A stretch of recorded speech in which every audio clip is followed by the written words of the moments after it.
Hello and welcome to the Many Hats Podcast, where we explore the fascinating journeys of entrepreneurs and leaders who have donned multiple hats in their respective fields. Join your host, Stuart Forsyth, along with special guests, as they delve into the stories and insights of individuals who possess a unique blend of talents and expertise, making them true multidisciplinarians. Now, let's dive into today's episode.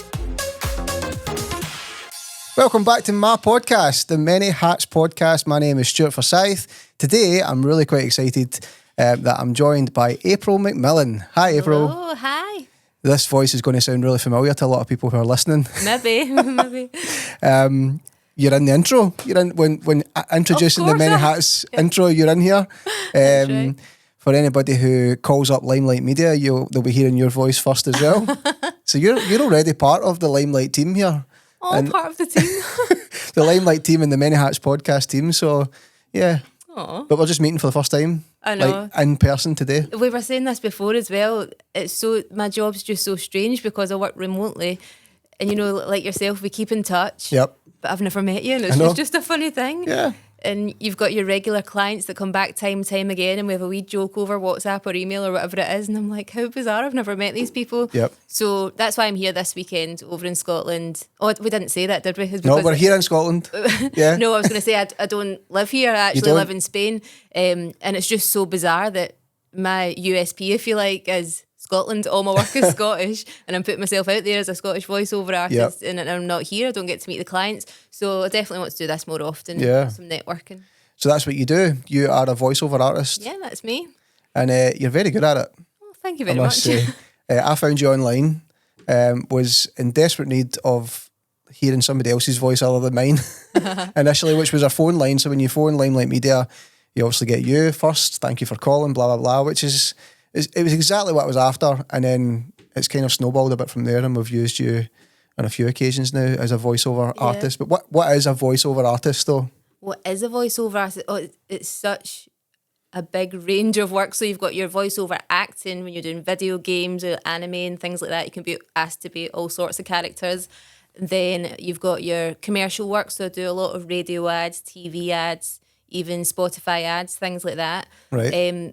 More corporate work, which some people find boring, but I actually quite like it. See, like your e-learning, staff training videos. Oh, right. And the telephone work, that's big. I do a lot of telephone work. Mm-hmm. And I quite like it. You'd think that'd be a more boring one, but it's a voice that I can just go straight into and it just comes out. Your telephone voice, as everybody says. It's so funny. We were laughing off camera that you did a job for one of your clients who's literally just across the road from me in my studio. And which is bizarre because you're working remotely in Spain. I know, it's just such a small world, but I love that. I'm finding, this is what I said to you, I'm finding that I'm getting a circle of people, but it's done really naturally. That's not forced. I didn't know that you knew these people. And I'm like, oh, so I'm learning more that Scotland is just such a small place and I'm desperate to crack it a bit more, and meet more. I just need to do more networking and meet more people because it's happening sort of organically. So if I actually do some networking, who knows? That's the best way though. Like when you get stuff that happens organically, like for me, like most of my stuff comes in organically as well. Brilliant. It's the best feeling as well when you know you've not paid for the ads or you've not had to do this. Yeah, I've got 0 sponsored ads out there. And you're so on social busy. media, and we're crazy busy. That's and it's great. like, that's what you want though. Like, because if you're good at what you do, then people will just lap you up time and time again. It's a great feeling when you know you've got that constant business coming Yeah. in. Yeah. Oh, I love it. So apart from what we do, what you've done for us, is there anything else that we might have heard you on? Like all these different jobs that you've been doing? I'm thinking what's out at the moment. I do the Scotto ad, the new lottery, the Scottish lottery. They're brilliant, they're so funny. And they just keep making more and more. Right. Sometimes I'm only the tagline at the very end. I think it's, have your shot at being a winner. That's on the ad of the end of every single ad. So there's them. And quite an exciting one actually recently, which is still on the radio just now, is for Emirates Airline. Oh, really? Love that, yeah, big company. Emirates? They were celebrating 20 years flying Glasgow to Dubai. Right. So I've got that at the minute. I've taken that flight. Have you? I'm jealous. I haven't. It's amazing. Is it? It's just a different world. I've done it twice. Wow. It was paid for me though, but Oh, even better. well, even better. It was my mate. No, I'd love to fly Emirates. Yeah. Happy enough to work for them for now, though. That's cool. Nice enough, isn't it? That's a big client then. I'm trying to think what else I've done recently. Oh, your client put me on to the designer rooms, which was so cool because I remember the designer rooms growing up. That was a shop that was round the corner, and they've got loads now, haven't they? Oh, they're all over Scotland. So I did their Christmas TV advert there, and I've done their whole telephone system for all the shops. I didn't realise how many shops they had. Yeah, all over, like Braehead and Ayrshire and Glasgow. Yeah, they had loads. Who else? There are some bigger names, but you maybe wouldn't hear it because it's not commercial work. It's like in-house sort of work or things like that. So the NHS, Scottish Parliament, yeah. Wow. Busy enough, yeah. It's funny, isn't it? It's one of those jobs you don't really think it's a job. You think, loads of people say a voiceover. What do you mean? But it's actually everywhere when you start thinking about it. So do you have like different voices that you would use depending on the job? I don't do too much character work, actually. It's mainly mainstream commercial. I've done some video games. I do a lot of work in an English accent just because there's so much call for it. I prefer to stick to Scottish, obviously, because it just feels more me. It feels more real. But, you know, you don't say no to the work. So I do a lot in a sort of standard British accent. That's the only accent I'll go for, really. I could probably teach myself, but, you know, I'd be mortified if anyone ever says she doesn't really sound like that. Which, on that subject, when I hear a Scottish accent and they're not Scottish, I'm like, I could have had that job. You're not even Scottish. It really winds me up. I get you, absolutely.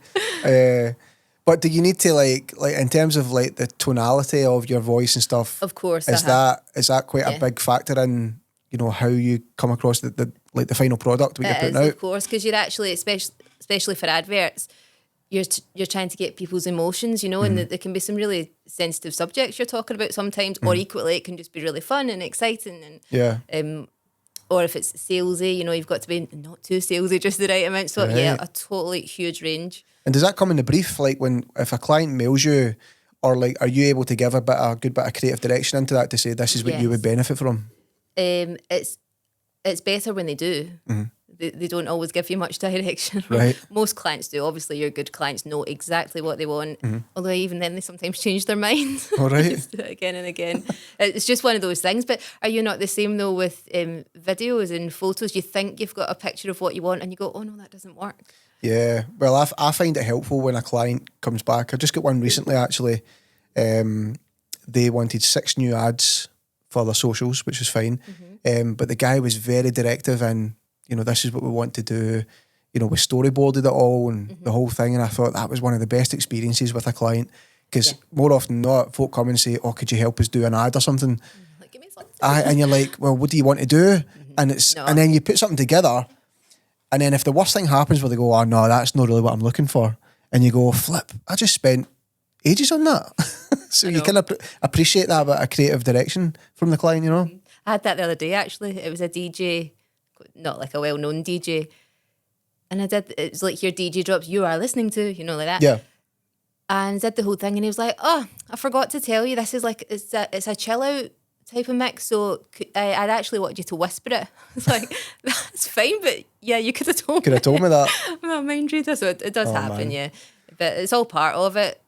Anything I think that's creative, everyone's got their own ideas, and mine's changing. That's fine. Sometimes things. Look at us today. You've just done some photographs for me.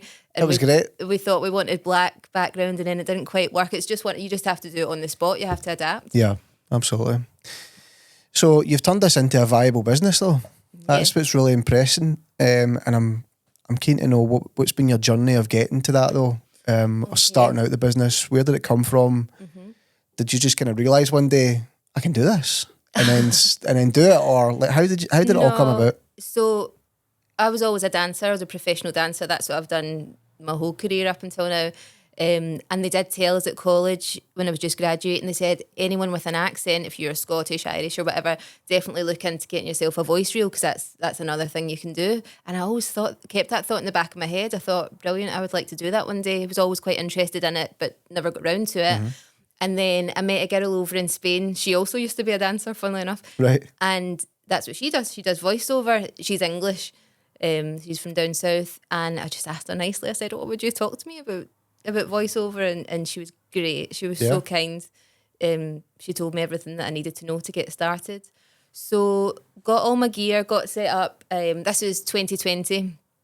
and first few jobs came in and that was fine. And then COVID obviously hit. Of course.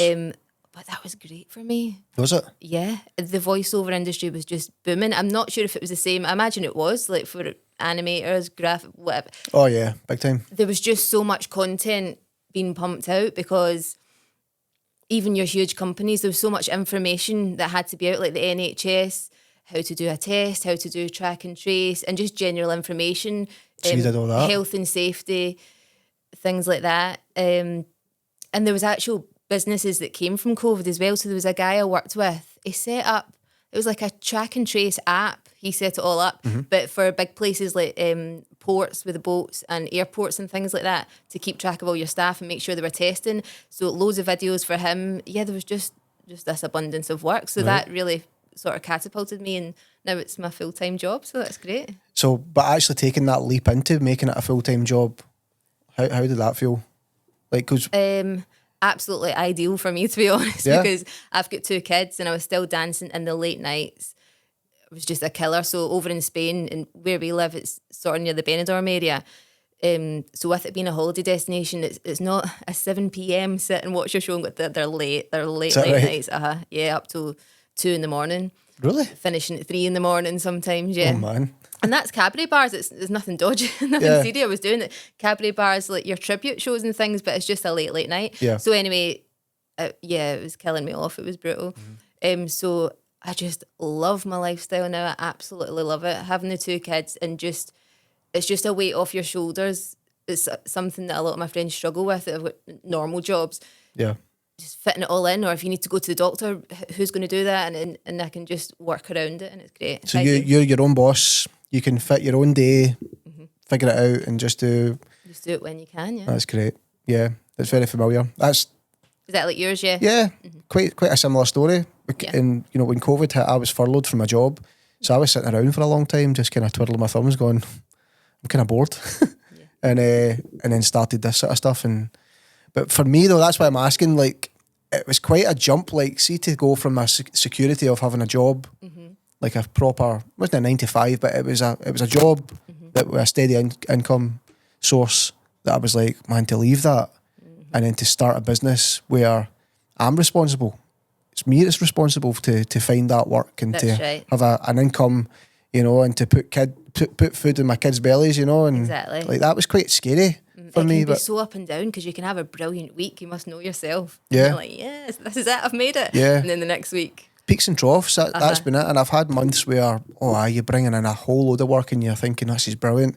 And then you hit the kind of December, Januaries and you're going, there's nothing here. I know. It takes a while to get used to. Do you think you're getting used to it though? Because I do feel better. Yeah, well, I'm now in my 3rd year properly of business. And you get a bit more calm, don't you? You Because I do. used to freak out on a quiet week. well, that's what I was like. I was freaking out. I was like, retainers are great. And that brilliant. keeps things coming in. But then you think these wee extra jobs that would just help a wee bit more. And when they go quiet, I was freaking out, going, man, Christmas is coming up soon, or kids' birthdays are coming up, and you need to pay for these things. So. But it always comes back. It does. And you just need to have that positive mindset. It's coming back. It always comes back. Yeah. So you got a home studio then? Yeah. Yeah. It must be cool.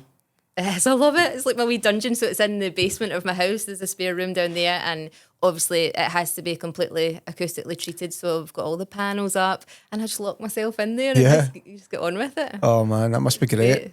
I love. See, it's not for everyone, and that's fine. Some people say, "Oh no, I need to get out of the house. I like to get dressed nicely and get out." Yeah. For me, it just works. Yeah. I just love it. And so working remotely, how does that work? Because is it quite difficult that you're not speaking to clients face to face sometimes, or is it, it relatively easy? I don't know any different, so maybe that's why it seems easy. But no, it can all be done over an email. The odd time somebody will maybe want to call to tell you exactly what it is they want. I do quite a lot of directed sessions, so that's where you'll either be on Zoom or, have you heard of Source Connect? I've not. No, it's only really a voiceover thing. So that's a software where you're on a call like Zoom, but there's a technician on the line as well, and he's actually recording. So I'm voicing, but I'm not recording. They're recording from their studio, and he cleans it all and sorts it out, which is great. So on the call, you can have quite a few people on these calls because you've got the clients themselves. You've maybe got the TV production company, whoever. You've got a director sometimes, your technician, me. And that can be funny because they're all giving their input. Can you do it a bit more like this? And then somebody will be like, no, we think it's fine. Or no, we don't want it like that. And I'm like, let me know, guys. I'm just here. Should we go again? And they're working remotely as well, or are they in the one place? So it's pretty cool. Yeah, That's it's cool. usually remote. That's well cool. They're really nerve-wracking, or they were. I'm getting there now. There's so much goes into it that you don't think about. So what if my next door neighbour starts cutting his grass? Yep. And that happens. Although luckily I spoke to one of the technicians about it and she was like, don't be silly. Honestly, she was like, we have heard it all. Yep. There was one, she said something about a girl lived near a field and it was like a huge industrial lawnmower. Right. And they had to wait. So he was doing like stripes going up there. They had to wait till they got far enough away. Right, okay. And then quickly do it and then do it again the next time we went far away. So that put me at ease. She said, no, don't be silly. These things happen. And it can be quite technical. You can't use Wi-Fi for that software. really? You've got to be plugged right in. So then you've got your wires going all through your house. Right. So that takes some getting used to because if you're not a technical person, which I'm not really, I'm just like here to give you the voice, you know. Well, that's I get it. I mean, there's cars passing just now, and like you do your best with the equipment that you've got. I suppose like the equipment that I've got here it's just a wee roadcaster. This is for all the tech geeks that want to kind of know what kind of gear we're using and stuff. But it's quite good. You can put a gate on it, which cuts out some of the noise. My next door I was neighbours. going to say, I've never noticed. I've watched some of your and listened to your podcast. I've never noticed any wild noise. The gates are not quite bad. They're not too bad. But next door neighbours, and I don't know if they'll ever watch this, but they're loud, man. I'm like, calm it down. But no, it's just because these walls are like paper, so I need to. Are they? That's not ideal I need for to. you? No, it's not, because I do recording sessions in here as well with like musicians, and so it's kind of twofold because I can hear other people through the walls sometimes, which is annoying. But then I'm sure they must get annoyed with us. You know, we're cranking out guitars and vocals and stuff like that. And they're on an important meeting. Probably. A really important meeting and they're on the phone or whatever else. And like, there's some lassie singing next door. But hey, we get away with it. But with that being said, though, that's my next question. In terms of the challenges that you face in the work that you do, are there any? Or is it just... Of course, yeah, there is challenges. What do they look like? One of the main ones is what we just talked about. I would say it's the peaks and troughs of the work. You've got to just keep yourself calm. What else is just like anything creative? It's the auditioning and maybe not getting the job. If there's a job that you really wanted, that can be, and you just kind of overthink it. Like, why didn't I get that job? You know, and that's really silly. You shouldn't do that because it's often not about your talent. They just wanted a deeper voice or a younger sounding voice, an older sounding voice, a man's voice. So that's one of those things. If I don't want to manifest this, if any technical issues come, that's obviously a major stress. You'll know the same. Yeah. Especially if you've got maybe like a live directed session coming and the mic starts buzzing and that would send you like, that's stressful. But no, I do enjoy it. I wouldn't say it's a stressful job. No.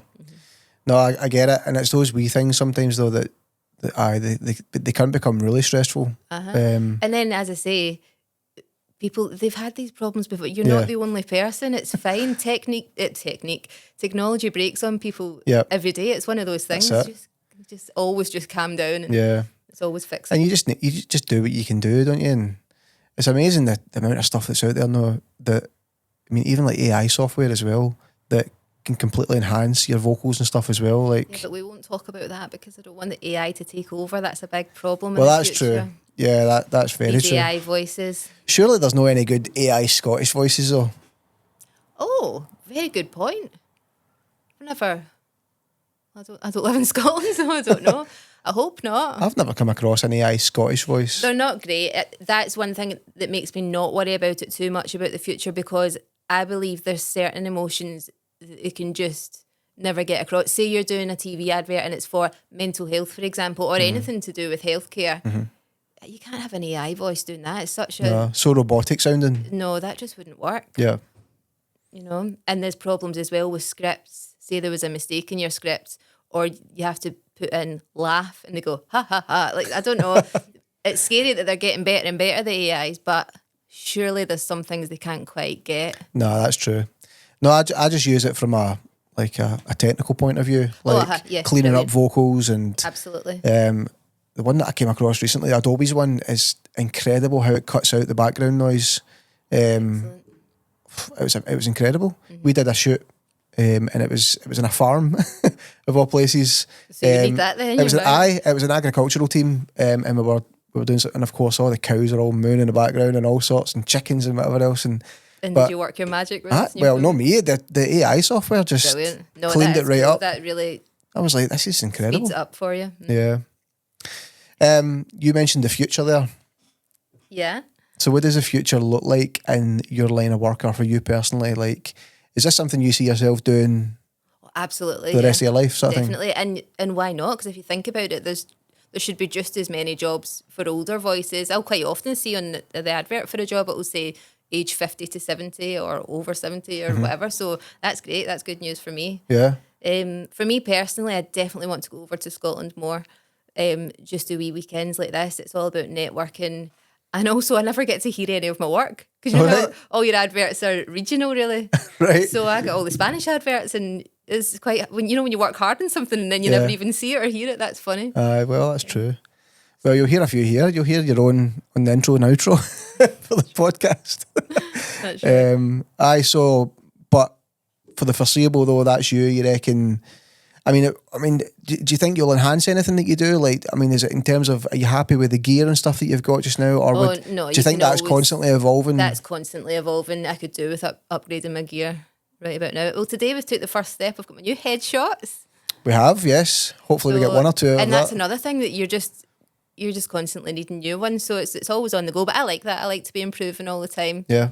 Definitely got a few things. So yeah, the gear I want to upgrade. Getting over to Scotland, more networking, things like that. Yeah, you can just always improve, definitely. Yeah. Even my room that I record in is acoustically treated, but you think, but I could have another panel there, or, I'm going to get a new carpet in there and that should help. These things can just always be better. They can always be improved. Expensive what though? It is. Acoustic Being panels. Self-employed. I know. What it is. Do you know, it's funny, being self-employed, what's it like being self-employed in Spain? Like, it must be completely different to what it's like in the UK. Yeah, very different. So I pay, I don't mind saying, 220 euros a month for the pleasure of being self-employed. That's not my tax. That's no way. Mm-hmm. It sort of makes sense. So that's your social security. That's like, imagine you were on a contracted job, a normal job. Mm-hmm. That's like what your employer would be paying, for your social security and everything. So I would be entitled to, it goes into my pension as well, because that's all a bit different over in Spain. So that means, so if I wasn't registered self-employed, if I was just winging it, there'd be no chance of any pension, any sick pay, or if I got pregnant, things like that. And I am covered for that. So kind of worth it. But fair dues. Also in Spain, you have to pay, can't think of the word in English there, accountant, we call it a gestor, because I think it's more or less impossible to do your own taxes and tax return. Right. Even Spanish people, it's not a language thing, they pay someone, so you have to pay for that as well. It's very expensive over there. Is it? I try not to moan about it. I just think that's one of those things, because I'm there for a reason, and that's the absolutely gorgeous weather. I just love it there. So there's good things and bad things about every country. And I'm quite wary of as well, if you don't like it, go home to your own country. That's what they say over here. So it's the same for me. It's exactly the same, Yeah, I'm sure. That's cool. So the type of work that you're in though, what would be your advice in terms of, if people were thinking about starting a business to start with, or were particularly focused in your niche group of, voiceover, What would you reckon would be your advice in, a start-up of getting to that point? Definitely, I think with any business really, but research. You can't just jump into something without at least trying it or knowing it's for you. Researching things like, we're just like money-wise, what it is you're going to need to fork out and things like that. If we're talking specifically voiceover, there's a brilliant website called Gravy for the Brain. It's a funny name. Right. Gravy for the Brain, and it tells you everything you need to know. Right. So down to from the gear that you need to applying to different agencies and things. That's a really good website. There's lots of info out there, but yeah, definitely research. I did a lot of research when I was getting started out. I think you have to really. You don't want to waste your time. You don't want to waste your money. Yeah. That's the main piece of advice that I could give. Do you think is practicing your different voices sort of thing is? Of course. Would that be a thing? Absolutely. I mean, I've got all the gear here. There you go. You could get into it Do you think I yourself. could get into a, hey there?